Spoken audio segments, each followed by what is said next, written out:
ఈ వీడియోలో మనం 10 ఇంట్రెస్టింగ్ ఫ్యాక్ట్స్ గురించి తెలుసుకుందాం. ఈ వీడియోని ఎక్కడ స్కిప్ చేయకుండా పూర్తిగా చూడండి. స్కిప్ చేసినట్లయితే ఏమీ అర్థం కాదు. మరి ఇంకెందుకు ఆలస్యం, లేట్ చేయకుండా వీడియోని స్టార్ట్ చేసేద్దాం. Let's start our video. 1. గాజును ఏ విధంగా తయారు చేస్తారు? గాజు తయారీలో గాజు ఇసుక, సోడా, తగుపాలలో ఒక పెద్ద పాత్రలో ఉంచి ఆ మిశ్రమాన్ని యంత్రాల సాయంతో మెత్తని పొడిగా చేస్తారు. ఈ పొడిని ఒక గాజు బట్టీలో నింపి దాదాపు 1400 డిగ్రీల సెంటీగ్రేడ్ నుంచి 1600 డిగ్రీల సెంటీగ్రేడ్ ఉష్ణోగ్రత వరకు వేడి చేస్తారు.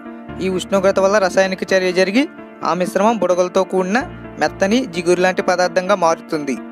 అంటుకుపోయే స్వభావం ఉన్న ఈ పదార్థాన్ని సుమారు 1000 డిగ్రీల సెంటీగ్రేడ్ వరకు చల్లారుస్తారు. ఈ దశలో మాంగనీస్ డయాక్సైడ్ కలుపుతారు. దీనివల్ల ఆ మిశ్రమంలో ఏమైనా మలినాలు ఉంటే తొలగిపోయి స్వచ్ఛమైన పారదర్శకత కలిగిన గాజు పదార్థం తయారవుతుంది. ఈ ప్రక్రియలో కొన్ని లోహపు ఆక్సైడ్లను కలపడం ద్వారా కావలసిన రంగులు వచ్చేలా కూడా చేయవచ్చు. చల్లార్చిన గాజు పదార్థాన్ని అచ్చుల యంత్రాల సాయంతో కావలసిన మందం కలిగిన గాజు పలకలు, దిమ్మలు, కడ్డీల రూపంలోకి మారుస్తారు. ఆ తర్వాత మెరుగు పెట్టడం, చెక్కడం అదనంగా చేస్తారు. ఈ విధంగా చేస్తే గాజు తయారవుతుంది. 2. నీటికి రంగుండదు ఎందుకు? ఏదైనా వస్తువు మీద పడిన కాంతి మొత్తాన్ని ఆ వస్తువులోని అణువులు కానీ, పరమాణువులు కానీ, అయాన్లు కానీ పూర్తిగా శోషించుకుంటే ఆ వస్తువు నల్లగా కనిపిస్తుంది. కాంతిలో ఉండే 7 రంగుల్లో దేన్ని గ్రహించకుండా పరావర్తనం అంటే రిఫ్లెక్షన్ చేసిన లేదా వికిరణం అంటే స్కాటరింగ్ చేసిన ఆ వస్తువు తెల్లగా కనిపిస్తుంది. తెల్లని కాంతిలోని ఏదో ఒక రంగు లేదా కొన్ని రంగుల్ని మాత్రమే శోషించుకుంటే ఆ వస్తువు రంగుల్లో కనిపిస్తుంది. ఉదాహరణకు చెట్ల ఆకుల్లోని పదార్థం కాంతిలోని ఆకుపచ్చను తప్ప మిగతా రంగుల్ని శోషించుకుంటుంది. అందువల్ల అవి ఆకుపచ్చగా కనిపిస్తాయి. అయితే ఏ వస్తువులు ఏ రంగుల్ని వదిలేస్తాయి అనేది వాటి అణు నిర్మాణాన్ని బట్టి ఉంటుంది. నీటి అణువులకున్న లక్షణం ప్రకారం తెలుపులోని ఏ కాంతిని అవి శోషించుకోవు, కాబట్టి అది ట్రాన్స్పరెంట్గా ఉంటుంది.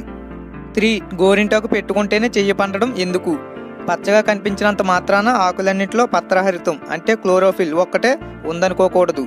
క్లోరోఫిల్తో పాటు ఎన్నో రసాయనిక ధాతువులు ఆకుల్లోని పత్ర కణాల్లో ఉంటాయి. గోరింటాకు, మందారం లాంటి ఆకుల్లో ఆమ్ల గుణం గల ఫినాన్లు ఉంటాయి. ఇవి గోరు చర్మం మీద ఉండే మెలనిన్ అనే ప్రోటీన్తో రసాయనిక బంధంగా ఏర్పడతాయి. అప్పుడు కలిగే అణు నిర్మాణం వల్ల అంతవరకు వేరే రంగులో ఉన్న చర్మం క్రమేపీ ఎరుపు రంగులోకి మారుతుంది. ఇతర మొక్కల ఆకుల్లో ఇలాంటి లక్షణాలున్న ఫినాన్లు లేకపోవడం వల్ల వాటిని పూసుకున్న పండవు. 4. చదువుతుంటే నిద్ర వస్తుంది ఎందుకు? చదివేటప్పుడు నిద్ర రావడం అనేది మనం ఏ భంగిమలో ఉన్నాము, ఎంతసేపు ఉన్నాము అనే దాని మీద ఆధారపడి ఉంటుంది. చదివేటప్పుడు శరీర కదలికలు తక్కువగా ఉండటం వలన కండరాలకు ప్రవహించే రక్తము తగ్గుతుంది.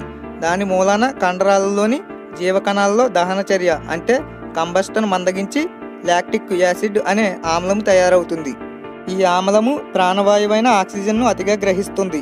దాంతో దేహంలోని రక్తానికి కావలసిన ఆక్సిజన్లో కొంత తగ్గుదల వస్తుంది. ఆక్సిజన్ తగినంతగా లేని రక్తం మెదడులోకి ప్రవహించడం వల్ల మగతగా నిద్ర వస్తున్నట్లుగా ఉంటుంది.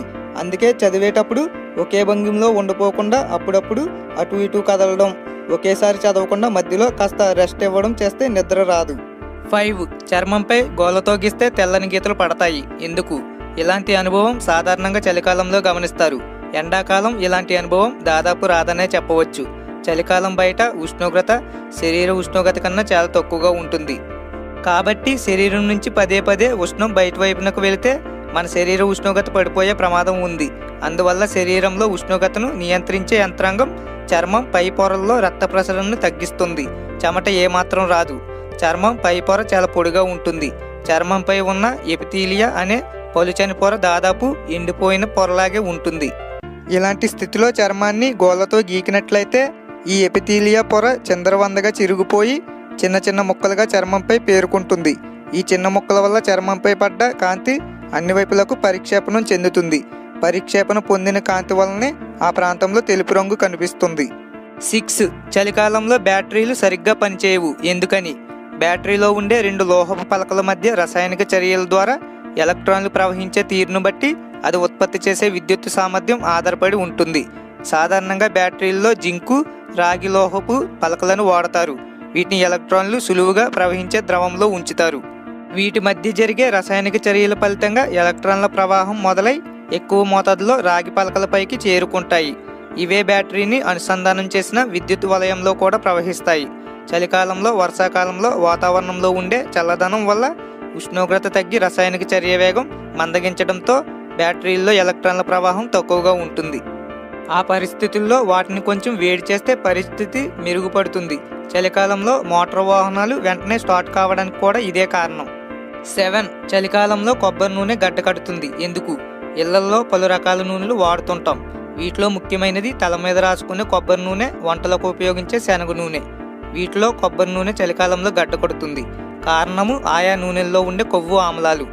కొబ్బరి నూనెలో సంతృప్త కొవ్వు ఆమ్లాలు 90% వరకు ఉన్నందున ఉష్ణోగ్రత తగ్గగానే గడ్డకడుతుంది. శనగ నూనెలో అసంతృప్త కొవ్వులు అధికం కాబట్టి గడ్డకట్టవు. అసంతృప్త కొవ్వులకు తక్కువ ఘనీభవన ఉష్ణోగ్రత ఉండగా సంతృప్త కొవ్వులకు ఎక్కువ ఘనీభవన ఉష్ణోగ్రత ఉండును. నూనెలో ఈ తేడా కనిపిస్తుంది. 8. చెదలు చెక్కను ఎలా తింటాయి? చెద అనేది చీమ వంటి కీటకమే. 3 జతల కాళ్ళు ఉంటాయి, రెక్కలు ఉండవు. చెదలు పట్టి పుస్తకాలు, చెక్క బీరువాలు దెబ్బతినటం మనకు తెలిసిన విషయమే. చెదలు భూమి లోపల పుట్ట కలిగి ఉంటాయి. వాటికి ఉండే బలమైన నోటి భాగాల వల్ల చెక్కను కొరుకుతాయి. అయితే చెక్కలను జీర్ణం చేసుకోగలిగిన శక్తి చెదలకు సహజంగా లేదు. చెదల జీర్ణ వ్యవస్థలో సూక్ష్మజీవులు చెదలు తిన్న చెక్కల్లోని సెల్యులోజన్ని జీర్ణం చేసుకునేందుకు అవసరమైన ఎంజైమ్లను ఉత్పత్తి చేస్తాయి. ఆ సూక్ష్మజీవులకు ఆవాసము, రక్షణ చెద కల్పిస్తే అవి మరో రూపంలో చెద రుణము తీర్చుకుంటున్నాయి. చెదల లోపల ఆ సూక్ష్మజీవులు కనుక లేకుంటే అవి చెక్కను తినలేవు. 9. చేతుల మీద గీతలుంటాయి. ఎందుకు? మనిషి అరచేతుల్లో గీతలు ఎవరో గీచినవి కావు. గర్భంలో శిశువు ఎదిగే క్రమంలో ఏర్పడినవే. అరచేతిలో ముడుచుకునే కీలు ఎక్కువ. ఇక్కడి చర్మాన్ని కండరాలకు దిగువ ఉండే అస్థిపంజరపు ఎముకలకు అనుసంధానం చేసే ఏర్పాటిది. ఆయా ప్రాంతాల్లో ఉండే నారకణాలు అంటే ఫైబ్రస్ టిష్యూ చర్మాన్ని లోపలికి గుంజపడతాయి. కీళ్లు మడిచే ప్రాంతాల్లో ఎక్కువగాను, మిగిలిన ప్రాంతాల్లో ఓ మోస్తరు బలంతోనూ ఇవి అరచేతి చర్మాన్ని పట్టి ఉంచుతాయి. ఇవి ఉండే చోటల్లా చర్మం లోపలికి ముడుచుకుపోవడం వల్ల గీతల్లా కనిపిస్తాయి. మన ఇంట్లో మంచాలపై వాడే దూది పరుపులను ఓసారి గమనించండి. దూది చెదిరిపోకుండా దారంతో కుట్టి ఉంచిన చోట గాడులు ఏర్పడి ఉంటాయి కదా. అలాగే ఈ నారకణాల వల్ల చర్మం ఎముకలకు కుట్టినట్టుగా అమరి ఉంటుందన్నమాట. 10. జీవం అంతరిస్తుందా? బిగ్ బ్యాంగ్ వల్ల విశ్వం ఉత్పన్నమైనట్లే భవిష్యత్తులో బిగ్ క్రంచ్ ప్రక్రియ ద్వారా విశ్వంలో అన్ని రకాల జీవజాలం అంతరిస్తుందనేది శాస్త్రజ్ఞుల ఊహ. ప్రస్తుతం విశ్వం విస్తరిస్తున్న కొంతకాలం తర్వాత ద్రవ్య శక్తుల సాంద్రత పలబర్చడంతో జీవం కొనసాగించడానికి అవసరమైన శక్తి లభించే అవకాశం లేకపోవచ్చు. ఈ పరిస్థితులకు తగ్గట్టు జీవ ప్రక్రియలు తొలుత అది నెమ్మదిగా కొనసాగిన ఒక దశలో అది కూడా సాధ్యం కాకపోవచ్చు. పరిసరాల ఉష్ణోగ్రత జీవజాలాల ఉష్ణోగ్రత కంటే తక్కువగా ఉన్నంత వరకే జీవులు శక్తిని విడుదల చేయగలవు. విశ్వంలోని ఉష్ణోగ్రత ఒక కనిష్ట స్థాయి వరకు చేరుకోగలదు. ఆ ఉష్ణోగ్రత -273.15 సెంటీగ్రేడ్. విశ్వంలోని జీవం ఉష్ణోగ్రత అంతకన్నా ఏమాత్రం తగ్గిన జీవాల మనుగడకు ముప్పు ఏర్పడుతుంది.